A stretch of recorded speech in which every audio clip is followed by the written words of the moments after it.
이런 식으로 완성이 되게 됩니다. 최근에 이런 댓글이 달렸습니다. 은영리334님께서 혹시 림샷을 할 때 사례가 들리는데 이게 맞나요? 라고 남겨주셨습니다. 일단은 먼저 결론부터 이야기 드리겠습니다. 처음에 연습할 때 사례가 들리는 경우가 굉장히 많습니다. 림샷이라는 소리를 다시 한번 들려드리도록 하겠습니다. 림샷은 이런 소리입니다. 제가 지금 들려드린 이 소리가 림샷이라고 하는 소리인데요. 아마 처음에 저를 따라 하시게 되면은 처음부터 저랑은 조금 다르게 난다든지 좀 더 작게 난다든지 더 얇게 난다든지 이러실 겁니다. 여기서 말씀드릴 게 먼저 있습니다. 첫 번째로 저는 비트박스를 한 지 현재 19년 됐어요. 그러다 보니까 어떤 식으로 소리를 내면은 더욱더 편안한데 더욱더 소리를 두껍게 더 강하게 낼 수 있는지가 어느 정도 몸에 감이 지금 잡혀 있는 상태이기 때문에 지금 제가 낸 거는 완전히 예쁘게 정석으로 냈을 때를 지금 내본 겁니다. 아마 처음에 소리를 내시게 되면은 이런 식으로 소리가 나실 거예요. 또는 이런 식으로 나시는 분들이 계실 겁니다. 앞서서 들려드렸던 작은 소리를 1번, 그리고 뒤에서 뭔가 사례가 들리는 것 같은 소리를 2번이라고 쳤을 때 1번하고 2번이 왜 그렇게 나는지 하고 그렇게 나실 경우 어떻게 연습을 해야 되는지 오늘 팁을 함께 드리도록 하겠습니다. 먼저 1번으로 내고 계시는 분들께서는 지금 소리가 예쁘게 나고는 있는데 그렇게 소리가 얇게 나는 이유는 소리를 내는 방식이 현재 익숙하지가 않기 때문입니다. 그러니까 지금 틀린 방식이 아닙니다. 지금 그대로 계속 반복 연습을 하시는데 거기서 포인트는 뭐냐면은 숨을 최대한으로 많이 빨아 마시는 연습을 해주셔야 돼요. 그러니까 포인트는 소리를 크게 내는데 처음부터 집중하지 마시고 일단은 숨을 먼저 최대한으로 많이 마시려고 하는 그 연습을 하시면서 림샷 한 번 할 때마다 숨을 내가 최대한 한 번에 공급할 수 있게끔 만든다. 여기에 포인트를 두시면서 연습을 하시는 게 좋습니다. 자, 그리고 2번에서 아까 사례가 들리는 그 소리류로 만약에 나시는 분들 또는 림샷을 해봤는데 내가 소리를 낼 때마다 사례가 들리는 것 같다, 목이 아프다, 뭔가 여기 목에 압박감이 느껴져가지고 재채기가 멈춰지지가 않는다 라고 생각하시는 분들은 어떻게 연습해야 되는지 지금부터 알려드리겠습니다. 자, 일단은 림샷을 하는 방법을 우리가 지난 2025 리뉴얼 비트박스 강좌 1강에서 배웠었고요. 그리고 지난 제가 올렸던 비트박스 강좌 모음집에서도 가장 초반대에 배우는 소리 중 하나가 바로 림샷입니다. 이 소리를 내기 위해서는 첫 번째로 입을 크 모양으로 만드시고요. 그 다음에 이 크라는 입 모양을 만드시고 숨을 마시는 겁니다. 그러면은 소리가 이런 식으로 나실 거예요. 근데 여기서 포인트는 이거인 것 같습니다. 숨을 마시실 때 약간 뭐랄까, 우리가 평상시에 숨을 쉴 때는 흡 하면서 이렇게 천천히 호흡을 해서 쭉 들이키잖아요. 근데 림샷이라고 하는 소리를 낼 때는 이게 천천히 흡입을 하는 게 아니라 순간적으로 확 당겨줘야 됩니다. 그러니까 어떤 식으로 차이를 설명해 드려야 될지가 지금 조금 어려움을 느끼는데 이런 비유로 설명을 드리는 게 맞을 것 같아요. 자, 예를 들자면은 저 멀리로 여러분들이 줄을 던졌습니다. 근데 그 줄을 살살 당길 수도 있고 아니면 한 번에 세게 확 당겨가지고 쭉 끌고 오는 방법이 있습니다. 두 번째처럼 숨을 확 마셔줘야 되는 게 포인트입니다. 자, 그렇게 됐을 때 림샷이라는 소리를 내면은 한 번에 이렇게 쫙 빨아들여 주는 게 포인트가 될 겁니다. 그래서 최대한으로 크라는 입 모양으로 하시고 사례가 들린다는 것은 입 모양을 크게 벌려서 그래요. 그러니까 입을 최대한 얇게 하세요. 최대한 이렇게 얇게요. 이 상태로 최대한 얇게 하시고 이 상태에서 이빨을 다물어 주시면 더 편합니다. 그러니까 사례를 들렸다는 것은 이게 크라는 입 모양이 아니라 크가 아닌 이빨이 떨어져서 그래요. 이렇게 입을 벌린 상태로 처음부터 숨을 마시게 되면은 하면서 뭔가 너무 많은 공기가 한 번에 팍 들어와 버림으로써 내가 감당하지 못하는 호흡이 들어오니 사례가 들리는 겁니다. 그래서 이빨을 벌리지 말고 처음에는 이를 이렇게 맞댄 상태에서 이 상태에서 숨을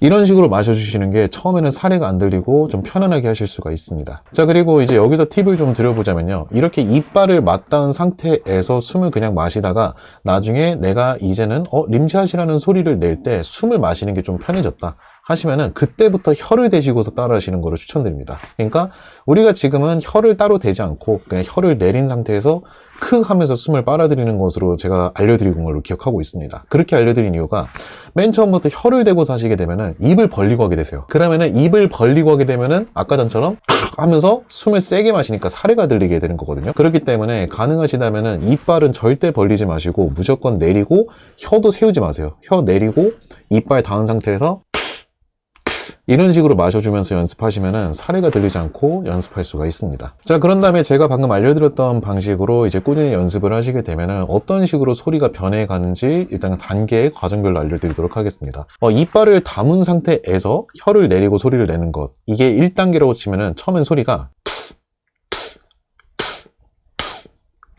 이런 식으로 납니다. 그리고 두 번째로는요, 이제 소리가 어떻게 나기 시작하냐면은 이제 조금 입을 벌려요. 아주 조금만 떨어뜨리면 돼요.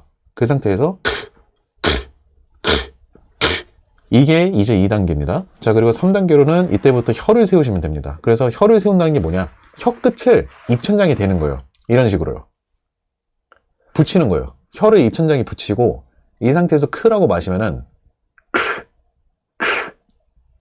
바람이 좀 더 안정적으로 들어가기 시작합니다. 1단계에서 이 3단계로 바로 한 번의 소리를 업그레이드해서 연습하시는 분들도 계시는데, 솔직히 말씀드리자면 그렇게도 상관은 없지만 2단계를 꼭 거쳐야 되는 이유가, 내가 숨이 한 번에 빨아 마셨을 때 어느 정도의 숨까지를 내가 편안하게 마실 수 있는지 그 감각을 조금 익혀두면 좋기 때문에 2단계도 조금 거치는 게 좋습니다. 뭐 3단계로 바로 가도 상관은 없습니다. 혀를 대고서 이제 숨을 마시기 시작하면은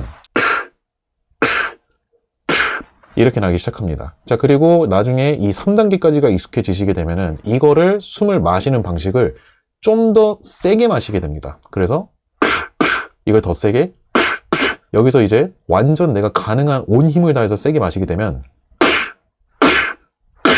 이런 식으로 소리가 나게 돼요. 뭔가 바람이 세게 부딪히는 것 같은 그런 소리가 나게 되죠.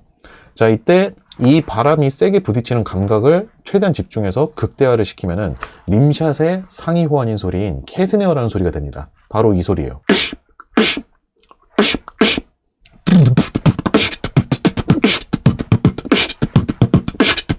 이런 식으로 완성이 되게 됩니다. 그리고 종종 이제 림샷 소리를 연습을 하시는데 림샷에서 캐스네 소리로 넘어가는 게 너무 어렵다라고 이런 질문을 주시는 분들이 계시는데요. 그 경우에는 제가 말씀드렸던 1, 2, 3단계 중에 2단계에 대한 연습이 부족해서 그렇습니다. 그러니까 숨을 내가 어느 정도로 세게 마실 수 있는지, 어느 정도로 마셨을 때 사례가 들리고 어느 정도까지 마셨을 때 안정적으로 소리를 내면서 호흡을 할 수 있는지, 이 감각을 먼저 익히신 다음에 그 다음에 캐스네 소리나 3단계로 넘어가고 거기서 소리를 세게 마시는 방법이라든지 감각을 조금 정돈화시킨 다음에 그때부터 캐스네어를 연습하시면 아무 문제 없이 하실 수가 있을 겁니다. 그리고 오늘 질문을 주셨던 은영리님께서 말씀하셨던 것처럼 비트박스 소리들이 처음에 배우게 되면은 뭐 사례가 들린다든지 목이 아프다든지 아니면은 뭐 턱 근육이 당긴다든지 약간 여러 가지 전조 증상들이 같이 동행이 되는데요. 이 경우에는 크게 두 가지 이유 때문입니다.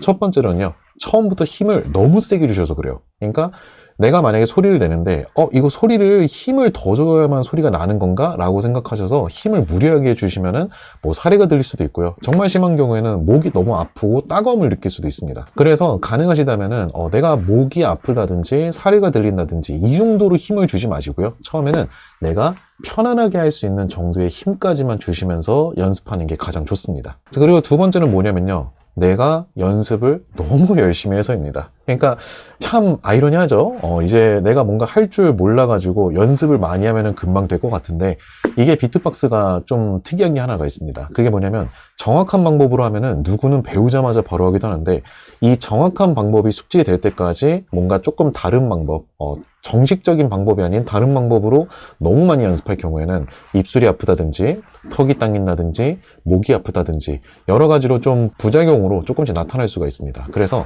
만약에 사리가 들린다든지 아니면 목이 아프다든지 이런 경우는 반대로 소리를 잘못 내고 있어서가 아닐 수도 있어요. 너무 많이 연습해서 그런 거일 수도 있습니다. 저도 비트박스를 지금도 뭐 연습을 한다 그러면은 쉬지 않고 한 번에 비트박스를 한다. 저는 안 쉬고서 한 뭐 30분이고 1시간이고 계속 반복을 할 수가 있습니다. 근데 저 또한 그렇게 한다고 해서 목이 안 아프지는 않습니다. 어느 정도는 목이 아픈 기술들이 있고 따갑다든지 피곤하다든지 필요한 기술들이 있는데, 이런 것들도 어느 정도는 익숙해져도 실제로 힘든데, 지금 어떻게 보면은 시작한 지 얼마 안 되신 분들이 너무 많이 반복해가지고 목이 아픈 경우도 있습니다. 한마디로 너무 열심히 하셔서 그런 걸 수도 있습니다. 그런 경우에는 너무 한 번에 길게 연습을 하시기보다는 최대한 가능한 짧게 자주 연습해 주시는 게 좋습니다. 지금 한번 해보고 5분 뒤에 한번 해보고 10분 뒤에 한번 해보고 다시 한 번 더 5분 뒤에 해보고, 약간 이런 식으로 좀 텀을 주고서 자주 연습해 주시는 그런 방법을 이용하신다면 좀 더 편안하게 그리고 재밌게 연습해 보실 수가 있을 겁니다. 그리고 오늘 댓글을 질문해 주신 은영님의 질문에 되게 감격했습니다. 림샷을 하는데 사례가 들린다는 것은 해보셨기 때문에